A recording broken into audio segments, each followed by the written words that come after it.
Greetings, Star Wars Unlimited players. Welcome to the video. Today we're talking about what taking the initiative is, how it works, and the tricks that you can use to help you win games from learning all about initiative. Well, the rule as it is confuses people pretty consistently, and it's one of the most commonly asked questions as how does it work, what does it do, can more than one person do it, if I do it, is it done, all sort of stuff. So this is just the basic what it is and how you can make it work for you. So take the initiative. Step one, taking the initiative is an action that you can take during your turn, which is the final action that you will take during that round, and will allow you to take the first action next turn. Once a player is taking the initiative, they cannot take any more actions during that round. So it's like, I'm done, I'm not doing anything else. If you've got any more actions you want to do, go ahead and do them, or you can just pass it to you. So that's the fact of what taking the initiative at its base actually is.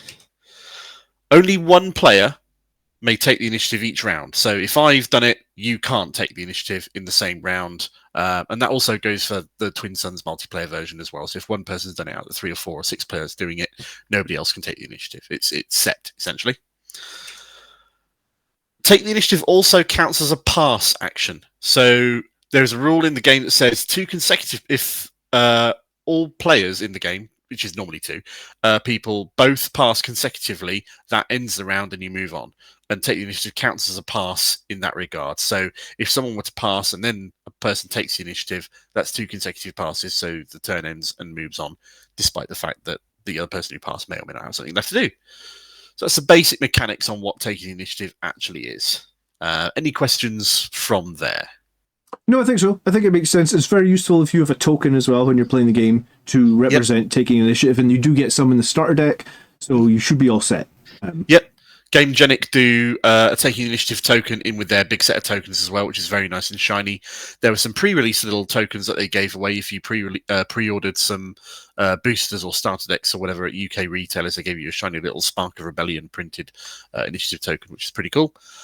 So yeah, that's what that essentially is, and how you can make it work for you and the things you need to be aware of in the game beyond the basics include such gems as, first off, if you want to make the most of your turn, do every action you possibly can before taking initiative. That includes using every resource you've got, using actions with every unit you've got ready on the board, using your leader, leaving nothing left unspent, so to speak, so that you make the most out of all the resources you've got available before you take the initiative. Your opponent might take the initiative before you get a chance to do that, in which case you just continue on doing all the actions that you want to do anyway. So that's all fine and dandy. That's the basic way you can play taking the initiative. Okay? Yeah, 100%. Cool. Complication number 1. Maybe you want to take the initiative early while still having actions left unspent or things to do left unspent on the board. If taking the initiative and striking first with a ready unit will win you the game. If the opponent's got 6 hit points left on their base and you've got a unit that does 6 damage, and if it's ready at the start of next turn, you can swing for 6 straight away, bang, game over. That is a reason you might want to take the initiative early and leave actions unspent. Because if you leave it a little bit longer, you risk them taking the initiative instead, which means they could maybe next turn do something to your unit before it gets to strike and kill their base. Yeah, that's pretty much the only time I've taken initiative early, so that I know about that one. Yep. One of the common situations in which that might occur is if, let's say, you're playing one of the popular decks at the moment, which is Sabine Green aggro deck. You might have an action left in order to activate Sabine and do 1 point of damage to your base and 1 point of damage to theirs. And is that worth doing instead of taking initiative so you can strike first next turn? It's a bit of a toss-up. It's a regular situation that might crop up. And the third and final complication that you can crop up with taking the initiative is maybe you don't want to take the initiative. Maybe you want to pass instead. And what that does is it means it doesn't end your turn, but it does mean you're doing nothing this turn. Sorry, nothing this action. And you're waiting to see what your opponent might do so that you can play something in response to their action instead.